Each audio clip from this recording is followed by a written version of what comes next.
한번 따라해 보겠습니다. 광야에서 죽어가던 나를. 네. 살다 보면 인생의 광야를 만날 때가 있습니다.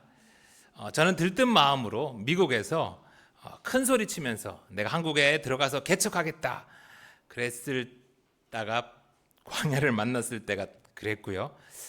나이 40에 다들 한참 바쁘게 이렇게 목회를 할 때 세브란스에서 혈액암입니다. 운이 나쁘면 3개월 남았습니다. 라는 소리를 들었을 때가 그랬습니다. 여러분 중에도 인생의 광야를 만나고 또 지금 힘든 시간을 보내는 분들이 계시죠. 오늘 본문에서 만난 우리 하갈이 바로 그런 상황이었어요. 하갈은 원래 애굽에서 잘 살고 있던 그런 여성이었습니다. 그런데 어느 날 갑자기 바로의 명령으로 전혀 알지 못한 사례의 여종이 되게 되었지요. 그렇게 종으로 10년을 살았는데 어느 날 또 자신의 뜻과는 상관없이 늙은 아브라함의 첩이 되게 됩니다. 그리고 또 원치 않던 임신까지 하게 되었죠. 그러다 주인 사례와의 갈등이 깊어졌고요. 결국 사례의 혹독한 학대를 견디지 못하고 홀로 그 임신한 몸을 이끌고 위험 가득한 광야로 도망을 치게 됩니다. 그렇게 더 내려갈 곳도 없는 인생의 가장 밑바닥에서 절망과 괴로움에 슬피 울며 죽어갈 때 전혀 예상치 못한 이가 하갈을 찾아옵니다. 7절입니다. 여호와의 사자가 광야의 샘물 곁 곧 술김샘 곁에서 그를 만나 이르되 사레의 여종 하갈아 내가 어디서 왔으며 어디로 가느냐. 그가 이르되 나는 내 여주인 사레를 피하여 도망하나이다. 하갈이 오늘 도망쳐서 울고 있는 곳은 광야의 샘물 곁 곧 술길 샘이었어요. 이 술이라는 말은 수르라고도 하는데요. 이 가나안 남부 지역부터 이제 애굽 사이에 있는 거대하고 메마른 광야 지대입니다. 술길은 당시 그 가나안에서 애굽으로 가던 광야의 주요 이동 경로 중 하나였어요. 여러분, 하갈이 오늘 이곳으로 왜 도망쳤을까요? 임신한 몸으로 무작정 주인 사레의 학대를 피해서 도망을 가긴 갔는데 여종이 어디 갈 데가 있을 리가 만무하죠. 도망친 하갈은 방황하다가 아마 자신의 고향인 애굽으로 발걸음을 잡았던 것 같습니다. 그러다가 그만 그 광야 속에 지쳐 쓰러진 거죠. 그렇게 광야의 한 샘 곁에서 울고 있는 하갈을 오늘 여호와의 사자가 찾아옵니다. 하갈을 찾아온 여호와의 사자 말락 야훼, 그분이 누구인지에 대해서는 지금도 신학적 논쟁, 토론이 이어지고 있는데요. 많은 신학자들은 우리가 흔히 생각하는 이렇게 날개 달린 천사가 아니라 하나님, 특히 성부, 성자, 성령 하나님 중에서 성자 하나님이 구약의 모습에 나타나신 것이라 생각을 합니다. 성자 하나님께서 예수 그리스도로 신약에 오시기 전에 구약 시대에도 중요한 순간 여호와의 사자의 모습으로 함께 하셨다는 것이죠. 어쨌든 중요한 것은 광야에서 울며 죽어가던 이 하갈이 여호와 하나님을 찾은 것이 아니라 여호와 하나님이 울며 죽어가던 하갈을 찾아오셨다는 것입니다. 그리고 오늘 하갈을 찾아오신 하나님은 그녀를 하갈이라고 부르십니다. 얼핏 보면 이게 무슨 일이냐, 별거 아닌 것처럼 보이지만 그렇지가 않아요. 하나님이 누군가를 이름으로 부른다는 것은 하나님이 그와 인격적으로 친밀한 관계를 맺는 아주 중요한 의미죠. 여러분, 성경에서 하나님이 처음 사람을 이름으로 불렀을 때가 언제일까요? 창세기 3장 9절에서 여호와 하나님이 선악과를 먹은 아담을 부르시죠. 아담아, 내가 어디 있느냐. 그리고 그건 아주 중요한 사건이었어요. 그러면 하나님이 여자를 처음으로 이름으로 부른 때는 언제일까요? 최초의 여자 하와도 아니고요. 500년이나 그렇게 고생하면서 살았던 의인 노아의 부인도 아니고요. 믿음의 조상인 이 아브라함의 부인 사례도 아니었어요. 바로 오늘 하나님은 광야에서 울며 죽어가는 이 여자 하갈을 이름으로 처음 부르십니다. 여종이었던 하갈, 그것도 임신한 채 도망가는 여종은 당시에 사람 취급을 받지 못했습니다. 아무도 그녀의 고통에 관심 갖지 않았고 그녀의 울음에 귀 기울이지 않았어요. 그런데 온 우주의 창조주이신 하나님께서 광야에서 홀로 울며 죽어가는 이 하갈을 찾아와서 그녀를 이름으로 부르시는 거예요. 사마리아 우물가에서 소망이 없던 삶을 살아가던 여인을 찾아오신 주님이 오늘도 광야에서 울며 죽어가던 하갈을 찾아오신 주님이 겨우 40에 생후 2개월 된 셋째와 가족을 걱정하며 세브란스에서 울고 있던 저를 찾아오셔서 태원아 하고 불러주셨어요. 여러분, 오늘 이 복된 예배의 자리에 있고 우리가 구원받은 하나님의 백성이 된 것은 우리가 잘해서가 아니라 광야에서 울며 죽어가는 우리를 하나님이 찾아오셨고 하나님이 우리 한 사람 한 사람을 불러주셨기 때문입니다. 아멘. 광야에서 울고 있는 하갈에게 하나님은 계속해서 말씀하세요. 사레의 여종 하갈아, 내가 어디서 왔으며 어디로 가느냐. 하나님은 하갈을 이름으로 부르셨지만 또한 그녀를 사레의 여종이라고 부르십니다. 여러분, 이왕 광야에서 울며 죽어가는 이 하갈을 찾아오셨으면 듣는 하갈 기분 좋게 핍박받는 아브라함의 새 색시 하갈아 이렇게 불러주면 그냥 마음도 활짝 열리고 참 좋을 것 같은데 하나님은 왜 하갈을 사레의 여종이라고 부르실까요? 하갈이 아브라함과 결혼해서 아브라함의 아내가 되긴 했지만 사라의 등살에 아브라함은 이내 하갈을 다시 여종으로 돌려보낸 것 같아요. 비록 아브라함의 집에선 도망쳤지만 하갈은 여전히 잡히면 죽는 여종의 상태였던 것이죠. 그런 하갈의 현재 상황을 하나님은 조금도 미화하지 않고 하갈이 있는 그대로 직면하도록 사레의 여종이라고 그렇게 부르시는 거예요. 그렇게 하갈에게 자신의 상황을 일깨워 주므로 하나님은 하갈에게 도망치는 것으로는 아무런 문제가 해결되지 않는 점을 알게 하십니다. 그리고 하갈이 주인이었던 사레를 과거에 멸시했던 것을 기억하게 하시고 뉘우치게 하시죠.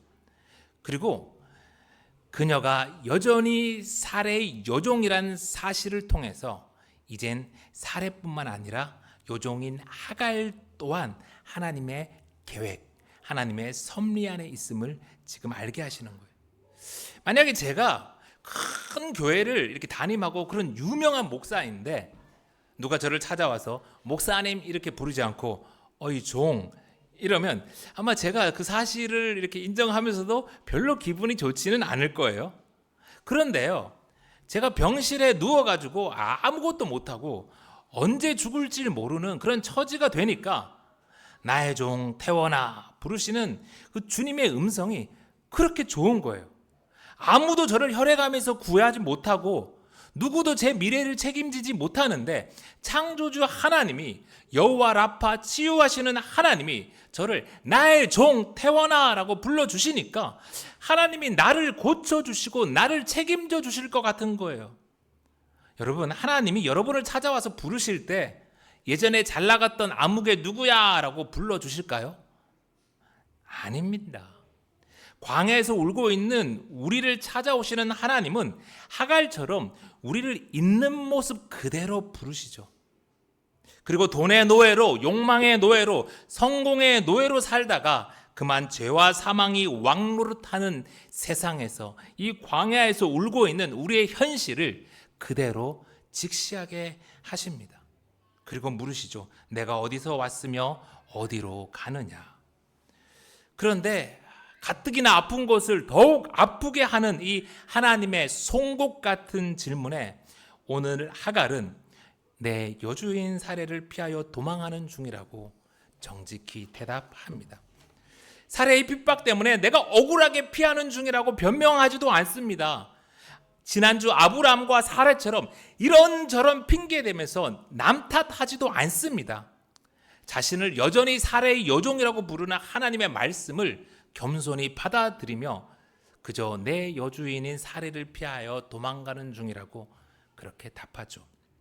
여러분, 하나님이 이 시간 여러분을 찾아오셔서 너는 어디서 왔으며 어디로 갔느냐고 물으시면 어떻게 대답하시겠습니까? 한번 속으로 대답해 보세요. 여러분은 내가 죄와 사망의 종이었다라고 인정하십니까? 아니면 내가 왜 죄인이냐고, 나는 법 없이도 살 착한 사람이라고 그렇게 답하시겠습니까?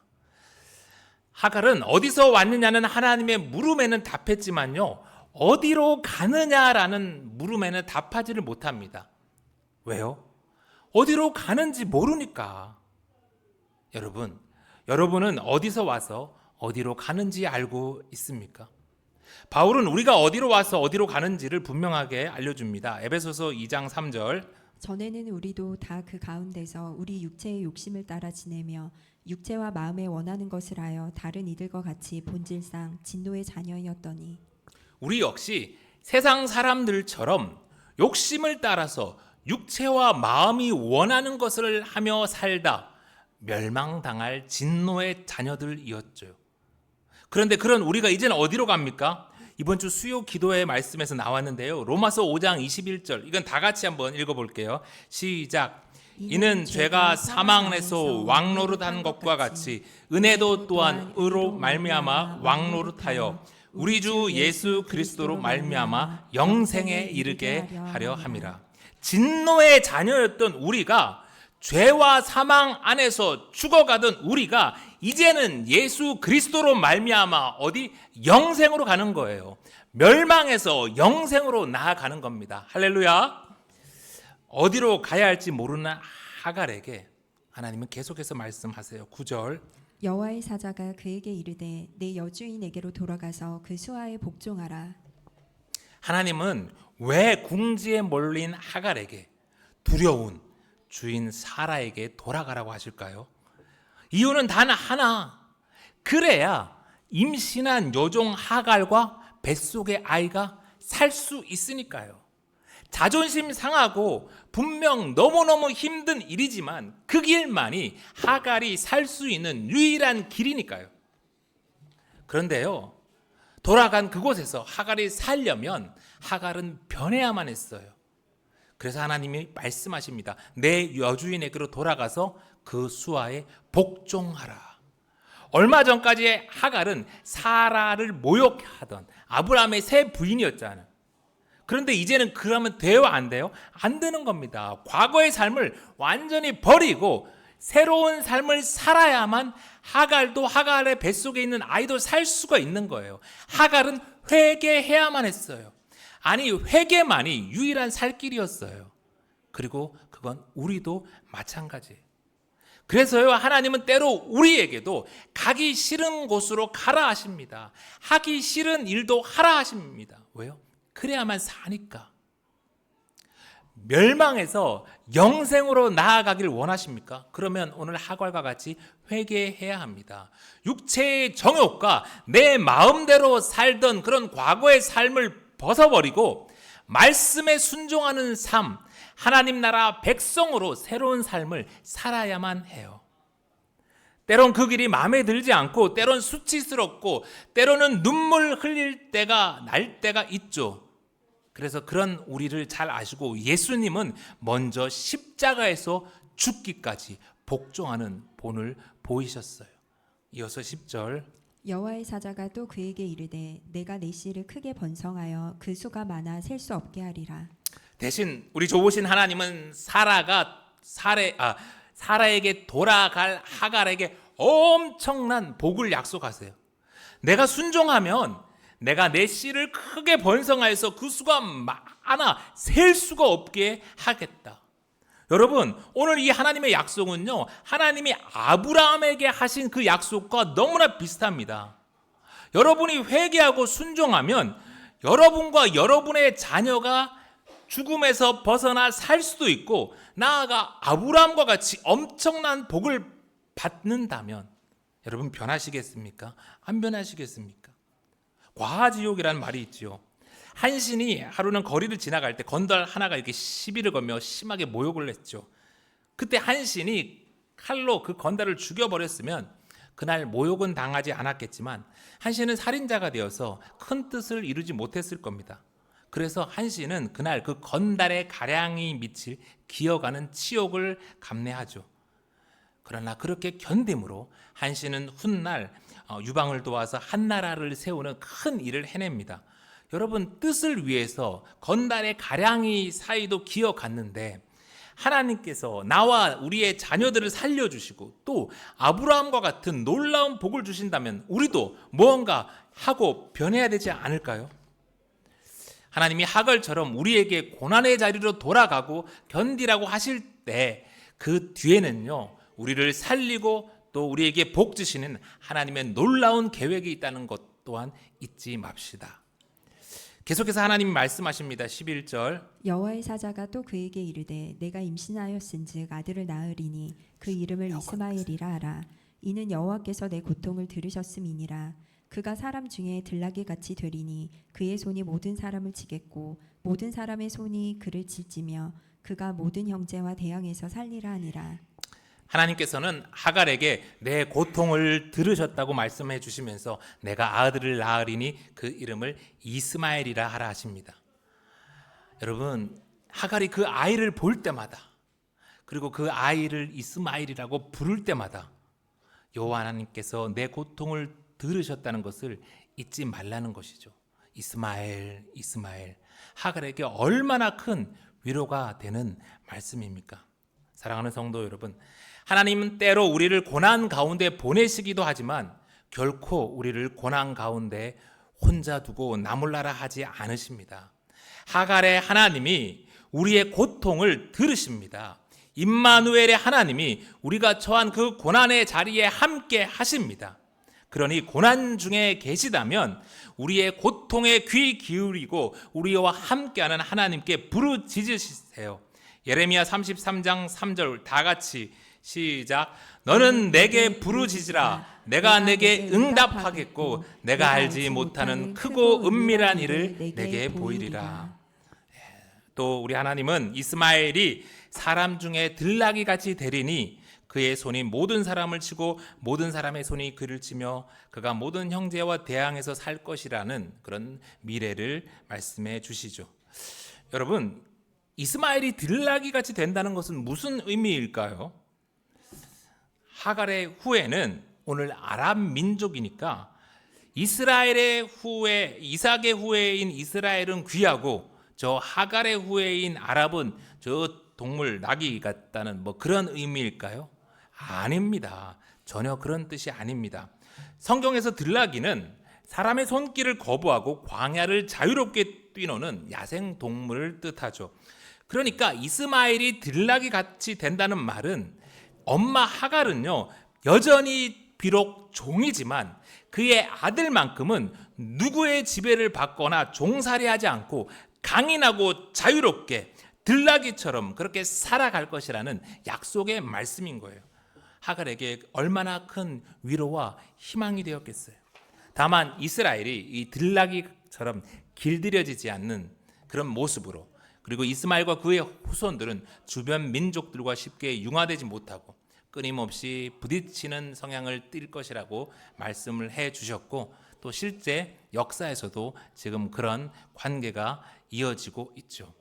이어서 13절 말씀. 하갈이 자기에게 이르신 여호와의 이름을 나를 살피시는 하나님이라 하였으니 이는 내가 어떻게 여기서 나를 살피시는 하나님을 배웠는고 함이라. 이러므로 그 샘을 브엘라 헤로이라 불렀으며 그것은 가데스와 베레 사이에 있더라. 광야에서 홀로 울며 죽어가던 그 하갈을 찾아오신 야훼 하나님. 평생 야훼 하나님은 아브라함과 사레만의 하나님인 줄 알았는데, 나와는 아무런 상관이 없는 내 주인의 하나님인 줄 알았는데, 이제는 그 하나님이 하갈의 하나님이 되셨습니다. 그리고 하갈은 울며 죽어가던 이 광야의 샘물을 부엘라 헤로이라고 부르죠. 하갈 주변의 여건은, 그의 환경은 아무것도 변하지 않았지만 오늘 하갈이 하나님을 만나니 모든 것이 변했습니다. 그리고 하갈은 여호와 하나님 야훼를 주인 아브라함만의 하나님이 아니라 나를 살피시는 하나님이라고 고백합니다. 사랑하는 성도 여러분, 광야의 길을, 사막의 강을 내시는 하나님, 저를 죽음에서 살리시는 그 하나님이 태원이만의 하나님이 아니라 바로 여러분의 하나님이 되기를, 여러분의 삶을 변화시키고 여러분을 살피시는 하나님이 되시기를 간절히 소망합니다. 하갈은 이제 하나님의 말씀대로 담대히 용기를 내서 여주인 사라에게 돌아가죠. 15절. 하갈이 아브람의 아들을 낳음에 아브람이 하갈이 낳은 그 아들을 이름하여 이스마엘이라 하였더라. 하갈이 아브람에게 이스마엘을 낳았을 때에 아브람이 86세였더라. 하갈이 하나님의 말씀에 순종하여 죽을지도 모르는 그 자리를 용감히 돌아갔더니 하나님의 말씀대로, 하나님의 약속대로 하갈은 아들 이스마엘을 잘 낳았습니다. 그런데 여러분, 아브라함이 이 도망갔던 여종이 돌아와서 낳은 아들이, 그 아들의 이름을 왜 이스마엘이라고 하도록 했을까요? 죽을지도 모르는 자리로 돌아온 하갈에게 아마 아브라함이 자초지정을 들었던 것이지요. 침묵하는 하나님 대신 하갈에게 말씀하신 하나님의 말씀을 들음으로 아브라함은 비로소 자신의 잘못을 깨닫고 하갈을 찾아오신 하나님의 말씀을 다시 한번 생각하며 하나님의 말씀대로 그 아이를 이스마엘이라고 이름 지은 것이죠.